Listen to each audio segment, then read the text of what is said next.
she screamed before I could even set the last box down. "You can't park that truck here." "This isn't your land!" Her voice cut through the quiet street like a siren. I looked up, sweat dripping from my neck, still holding a lamp in one hand. The woman, mid-50s, blonde bob, sunglasses even in shade, stood on my driveway holding a clipboard like it was a weapon. "I'm the HOA president," she said. "You're violating community codes already." I took a slow breath. "Ma'am, I just closed on this house yesterday." She laughed, a dry, sharp sound. "Not possible. This property's under review. You'll have to leave until it's approved." That's when I noticed the fake-looking paper she was taping to my front door. Bold red letters. Eviction notice. No seal, no signature, nothing. My stomach twisted. I pulled out my phone, hit record. "Step off my property," I said quietly. But she stepped closer. "Don't raise your voice," she snapped.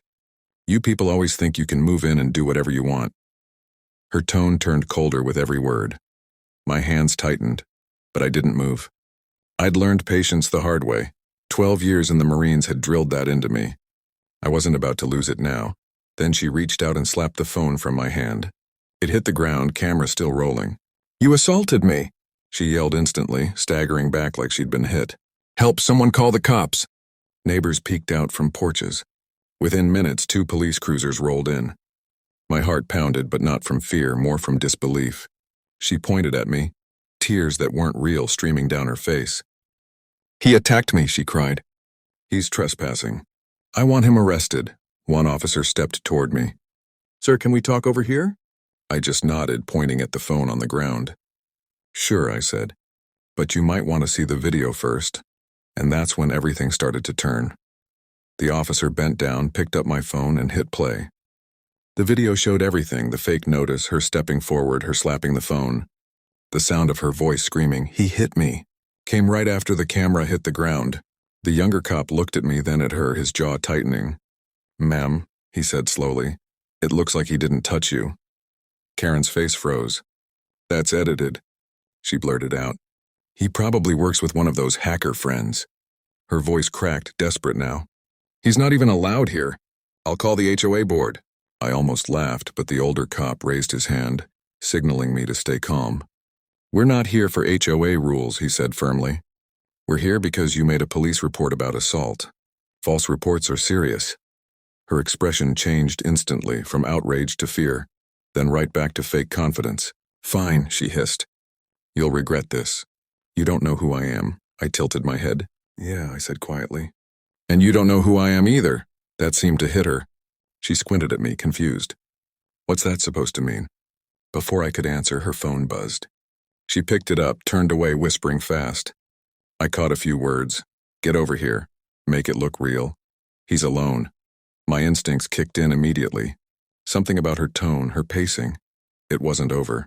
2 men in security uniforms showed up 10 minutes later in a black SUV with flashing amber lights. Neighborhood enforcement, their badges said, but the badges looked printed. Karen waved them over like she'd called backup. "That's him," she shouted. "Remove him from the property." The officers looked unsure. One leaned into her and whispered, "We're not authorized to," but she cut him off. "Do it. I'll handle the paperwork later." I stood still, calm, but every part of me was alert. Fake cops, fake notice, real danger. The younger real officer turned toward the SUV, his hand resting on his holster. "Hold on," he said sharply. "Let's see some ID." The guy in front hesitated, then turned to run. That's when everything exploded. The fake cop bolted toward the SUV, but before he could slam the door, the real officer tackled him hard onto the gravel. The other one froze, hands in the air. Karen screamed, "Stop! You're making a mistake. They work for the HOA." The older officer yanked the first guy's badge off. It bent like plastic. "Yeah," he said. "Then why does it say security consultant, event rentals on the back?" Karen's face went pale. She started backing up, muttering something about calling her lawyer. The neighbors had come out by now, phones up, recording everything. The street was filled with whispers and camera flashes. I just stood there watching her unravel. She turned to me and hissed, "You think this makes you safe? You're not staying here. I'll get your license pulled, your mortgage flagged, whatever it takes." That's when I finally said it. "You picked the wrong guy, Karen. I used to train people who deal with folks like you. She blinked. What do you mean? I'm a security contractor for the state, I said quietly. I know every legal code you just violated. For a moment, the whole street went still. Even the officers paused. Karen's mouth opened, then closed again. She stepped back toward her car, fumbling with her keys. But it wasn't over. Not for her, not for me. One of the fake security guys, still pinned down, shouted, "She paid us!"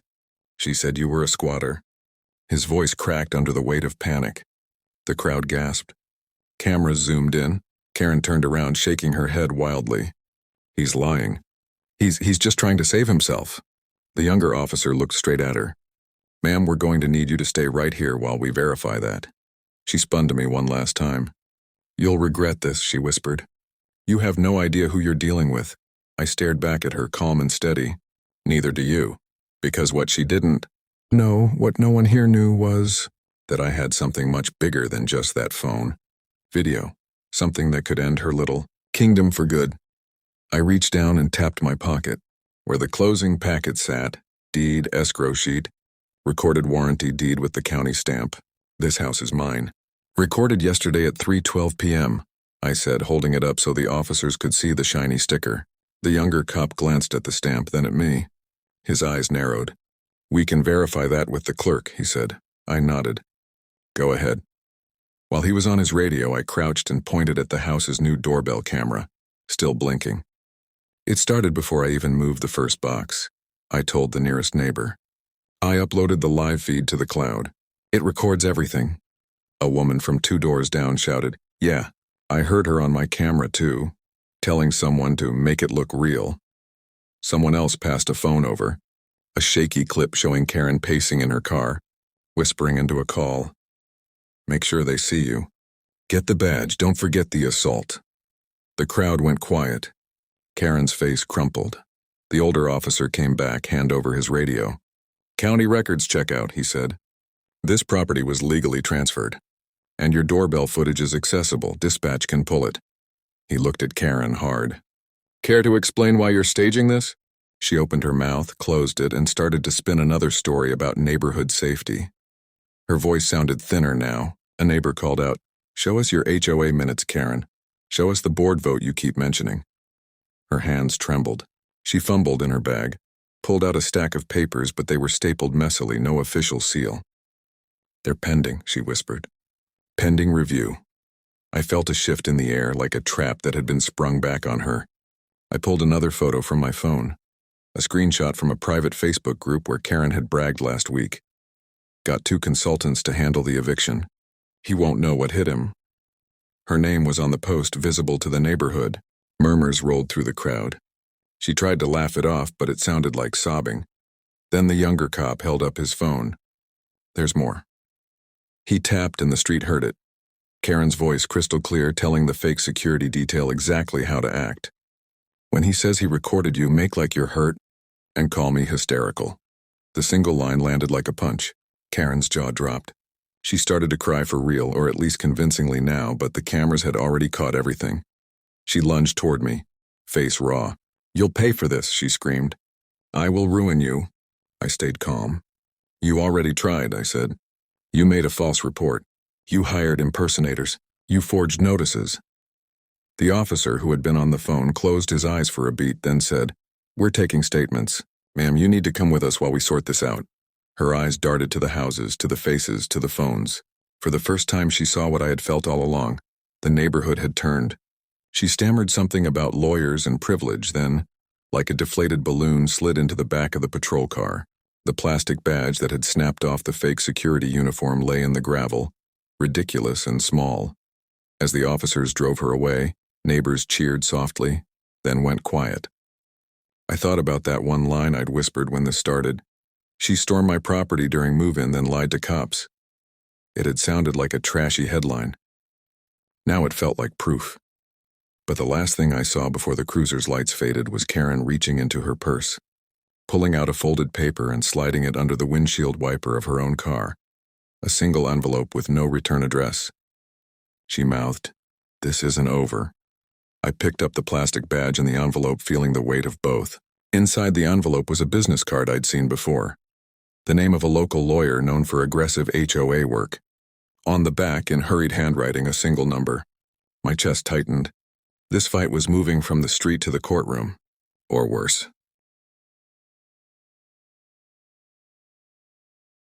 I tucked the card into my pocket with the deed and the uploaded footage. I wasn't just defending a house anymore. I was sitting on a record that could bring down someone who'd been abusing power for years. And I had a plan that started with every camera in this street and ended with the truth coming out where it would hurt the worst.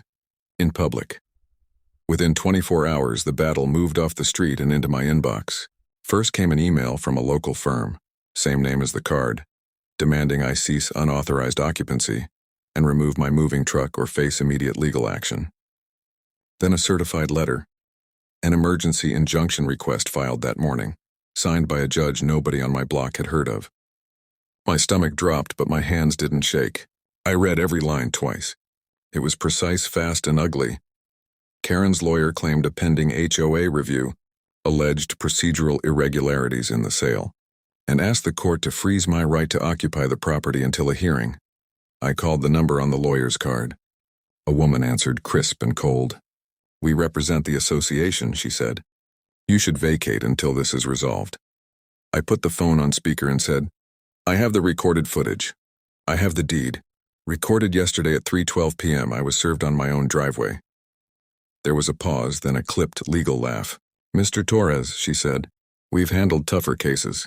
Vacating would be prudent, like giving up my home because some angry woman with fake cops wanted to feel powerful." I closed my eyes. "I'm not leaving," she inhaled. "You're making this harder for yourself." The line went dead. I posted a short clip of the doorbell footage online. No names. Just the slap and the fake notice, one caption. HOA Karen stormed my property during move-in. "Attacked me, then lied to cops. It hit a nerve." Within an hour, my neighbor from 2 doors down texted me a photo of a news crew parked at the corner. Social media does what courts can't. People started calling, sharing, tagging the local HOA page. A few hours later, the firm's inbox filled with questions. Then a different kind of message arrived. An anonymous email with a single file attached. A scanned receipt for a payment, cash, made to Karen's HOA account 6 months ago. The sender wrote, "Look closer." I printed it out and saw a name in the memo line I recognized from my old unit, a contractor who'd done work in our county for years. He'd been the kind of guy who knew how to make things look official. The hair on my arms rose. This wasn't just one woman gone rogue. This smelled like a pattern. That night I walked the perimeter of the house, flashlight in hand. The movers had left. The truck idled outside, driver nodding like he had his own war story. A teenager from the block handed me a USB drive. "Phone footage," he said, eyes wide. "She's been doing this to people for years. My cousin's mom had a thing like this happen." I plugged it into my laptop. The files were a patchwork of videos. Fake notices, staged complaints, the same lawyer's letterhead in the background of one clip. And in several videos, a man in a suit, thin tie, expensive watch, leaned in whispering to Karen. He never spoke on camera, but the timing. The man's arrival always preceded a fake enforcement action. I leaned back. The pieces were starting to fit together, like a map of a small empire built on fear. My phone buzzed again. This time a voicemail from the county clerk's office. "We're expediting the verification," the voice said. "Expect a call from the homeowner's hearing panel tomorrow morning." My mind raced. If they could push a hearing fast, they could convince a judge to lock the house down before anyone could present the footage in court. I remembered something my old sergeant used to say. Don't let them pick the battlefield. I also remembered a quiet favor owed by an old friend who now sat in the DA's office. I picked up the phone and dialed a number I hadn't used in 5 years. The line clicked. A familiar voice answered, dry, surprised. "You calling in a favor or trouble?" he asked. "Both," I said. "She's trying to steal a house. She's been doing it for others. I've got footage and receipts. I need the DA to see a pattern before a judge can freeze my right to occupy." Silence, then a small breath. "Send me everything," he said. "We'll look at it." But Torres, this could get messy. Messy was an understatement. By midnight, the neighborhood thread had exploded. People offering statements, old victims stepping forward, screenshots of HOA posts. My phone wouldn't stop. Karen's lawyer sent a terse email warning me to preserve evidence. A masked account on the community forum sent a photo of my moving truck, taken that afternoon with the caption, "Not so fast." I felt the pressure tighten, but another part of me, older, quieter, settled into a plan. This wasn't only about keeping a house. This was about exposing a small system that profited from fear. If the DA's office took a look, and if the online push made the board nervous, then Karen's lawyer might find himself defending more than one hysteria-driven fake notice. I set the phone down, opened my laptop, and began assembling a packet. Timestamps, cloud links, screenshots, neighbor statements. As I worked, I kept hearing Karen's voice from the driveway. "You'll regret this." I smiled without meaning to. "Regrets are for people who get caught," I whispered to the empty room. My friend at the DA promised to call first thing. But before I hit send on the packet, my doorbell camera chirped, "Leave alert." I clicked the app. The feed showed the street in grainy night vision. For a breath I felt relieved, just the quiet. Then a shadow moved across my porch. A hand reached up and tucked something under my front step. The figure vanished into the dark and the feed looped. I walked outside barefoot and found a folded note tucked under the stone. 4 words written in block letters. "We see you, Torres." I read it twice. My phone buzzed at the same time, an unknown number. The message previewed, "For your sake, don't make this public." This was no longer only legal pressure. Someone wanted me silent, and the next move would decide whether this stayed a street fight or became a full expose that could ruin a lot more than Karen.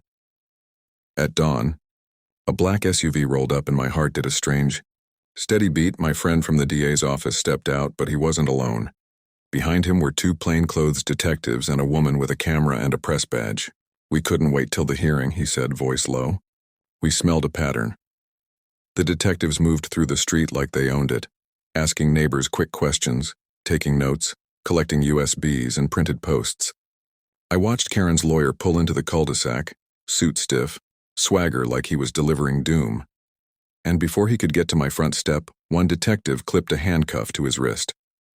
"You're under investigation for obstruction and filing false documents," the detective said flatly. The lawyer's face went from confidence to pale so fast it looked like a bad edit.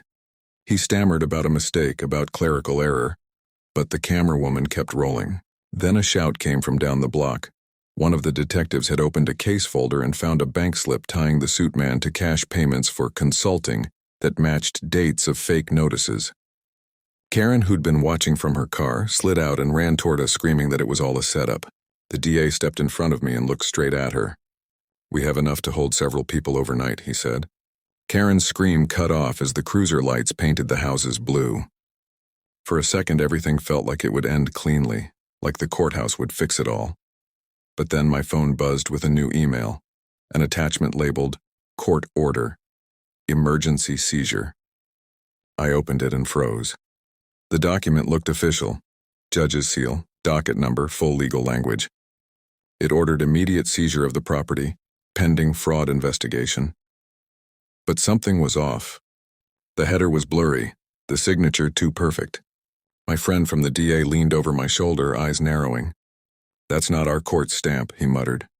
He pulled out his phone, dialed someone at the county clerk's office, and within seconds his face hardened. "They forged this," he said quietly. "Someone inside sent it to you." Karen saw the expression on his face and tried to twist it into a smile. "See?" she said shakily. "He's under investigation. I told you." But the detective beside her already had the printed copies of her fake HOA minutes in hand. "Ma'am, you're not the one giving orders anymore." I looked at the email again, following the metadata. The sender's address didn't match the courthouse. It came from a private server, registered to a real estate investment company 2 towns over. My chest tightened. "They're trying to scare me into leaving," I said. "They don't care about the case, they want the land." The DA nodded. "And they've done it before." He showed me a file on his tablet. 5 properties, same pattern. Fake HOA pressure, quick legal filings, homes sold cheap to the same investment group. All of it tied back to the lawyer now sitting cuffed in the cruiser. Karen shook her head wild. "No, I didn't know about that. They told me it was routine HOA work. I was just..." Her voice cracked, but the detective cut her off. "You staged an assault. You hired fake security. You knew exactly what you were doing." The DA looked at me. "You still want to press full charges?" I stared at the house behind me, the porch light still on, the boxes stacked inside, the flag folded neatly on the counter for my last base posting. No, I said slowly. Not just charges. I want the truth public. The reporter stepped forward, eyes bright. Then you should see this. She held up her phone. My video had gone viral overnight. Millions of views, comments flooding in. Typical HOA power trip. Justice for Torres. She thought she could fake her way out of it. The country had already picked a side. But the victory felt too quiet. As the officers loaded Karen and the lawyer into separate cars, one of the detectives handed me a flash drive. This was in the lawyer's briefcase, he said. Might be the rest of the story. Inside the house, I plugged it in. Folders opened. Contracts, payment receipts, a list of target addresses with owners labeled as non-compliant. My address was there, highlighted. And under the approved by column sat initials I recognized. SL, the same initials on the bottom of the forged court order. I called the DA back in. This goes higher, I said quietly. He nodded, scanning the screen. Yeah, that's a sitting judge. Outside, reporters shouted questions. The neighbors gathered, whispering. For the first time since I'd arrived, the street didn't feel hostile, it felt awake. The DA shut my laptop, slid the flash drive into an evidence bag. This doesn't end here, he said. I looked past him to where Karen sat in the cruiser, eyes red, mouthing something I couldn't hear. The truth was out, but the storm was still gathering, because if a judge was part of this, then today's arrest was only the beginning, and the next move wasn't about saving my house, it was about taking down a whole network built on lies. 2 days later, the courtroom was packed. News cameras, neighbors, even people I'd never seen before clutching coffee and watching like it was the trial of the year. The DA's team sat beside me, laptop open, files spread like a map of corruption. Across the aisle, Karen looked smaller now. Hair tied back, eyes swollen from nights without sleep. Her lawyer's chair sat empty. He was already facing federal charges. But the real storm sat at the far end of the bench, Judge Samuel Lang, same initials, same signature. He adjusted his glasses as the clerk called the case. The DA stood. Your Honor, before proceeding, the state moves for your recusal. Lang blinked. On what grounds? The DA tapped a key and the courtroom screens lit up with the forged seizure order, the one bearing Lang's signature. Then another document appeared beside it. A real court order from the same date, same seal, but a different case number. The signatures matched perfectly, pixel for pixel. That, the DA said quietly, was copied from a legitimate order issued by this bench, used illegally to threaten a homeowner out of his property. Lang's face went gray. This is absurd. Anyone could. Before he could finish, one of the detectives stepped forward. We traced the metadata to a private network registered under your name, Your Honor. The same address that wired funds to the HOA account. The room buzzed. Even the reporters forgot to whisper. Karen's head dropped. He told me it was legal, she muttered. He said the houses were abandoned. He said it was part of community management. Lang slammed his gavel, voice cracking. Order. But no one listened now. The DA handed over another piece of evidence, a video from the flash drive. It showed Lang meeting the same suited contractor in a parking garage, handing over envelopes. The sound was faint but clear enough to hear one line. Make it look official. He'll back down. The bailiffs moved fast. One stepped behind Lang's chair. Another read him his rights right there at the bench. The cameras caught everything. The disbelief, the panic, the final drop of the gavel as he was led away. Karen wept silently, whispering that she hadn't known it would go this far. When the DA turned to me, the room was dead quiet. Mr. Torres, he said, you wanted the truth public. It's public now. I stood, the flag pin on my jacket catching the light. I didn't fight for this country to be told I can't park in my own driveway, I said softly. The line echoed across the courtroom like it belonged there. Reporters wrote it down. Neighbors clapped quietly. The DA smiled just a little, and in that strange silence after justice finally breaks open, I felt something shift, not just relief, but belonging. As I walked out of the courthouse, the sun hit hard and bright. The same news crew that had been there the first morning ran up, microphones waving. What will you do now? One asked. I looked back at the courthouse steps, where Karen sat beside an officer, trembling, and where the man who had signed away people's homes disappeared into a waiting car. Build a fence, I said, but not the kind that keeps people out. The crowd laughed softly, and for the first time it felt like my land really was mine. A week later, the street looked different. Kids rode bikes again. Porch lights glowed at dusk, and the fake HOA office sign Karen had once nailed to the park fence was gone. In its place stood a new notice board, simple wood, community built, with a handwritten paper pinned to the middle. Neighborhood, not an empire. Someone had added a small flag at the top, fluttering against the morning wind. Karen's house sat quiet, blinds drawn. I heard she'd taken a plea: community service, probation, and a public apology to every homeowner she'd harassed. The Judge Lang wasn't so lucky. His case went federal. The DA called me 2 nights ago. "You lit a fire, Torres," he said. "Turns out your footage opened 5 other investigations. They'd been stealing houses for years." I walked the property line that morning, boots sinking into the soft earth, and stopped where she'd once planted that fake notice. I'd kept the piece of paper she'd taped to my door, eviction notice, and now it hung in my garage, framed upside down. A reminder that even quiet people can fight back. Neighbors waved as they passed. The teenage kid who'd handed me that first USB drive grinned. "They're starting a new HOA," he said, "but this time with actual members." I laughed. "Just make sure no one gets a fake badge." He laughed too, then grew serious. "You know, everyone's proud you stayed." I looked at my porch, the truck finally unloaded, boxes gone, flag up. "I didn't really have a choice," I said. "This place is home now." Before he could answer, a delivery van pulled up. The driver handed me a package, no return label, just my name scrawled across the top. Inside was a small USB and a folded note. "You don't know me, but your fight helped mine. Keep filming." No signature. Just courage passed forward. That night I uploaded one last clip. My porch camera, quiet street, sunset over the rooftops. I spoke softly, like I was talking to the people who'd watched the whole thing unfold online. "Sometimes the real battle isn't overseas," I said. "It's right here, where you live, where you stand. And sometimes all it takes is a camera and the truth."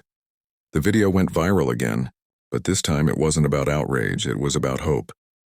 I sat on my porch with a cup of coffee, the American flag rustling above me, the street calm for the first time in months. Across the road, new flowers grew where Karen's fake security SUV once parked. I smiled, whispered to myself, "Freedom isn't free, but it's worth protecting, even in your own driveway." And as the camera blinked red, recording once more, I finally hit stop.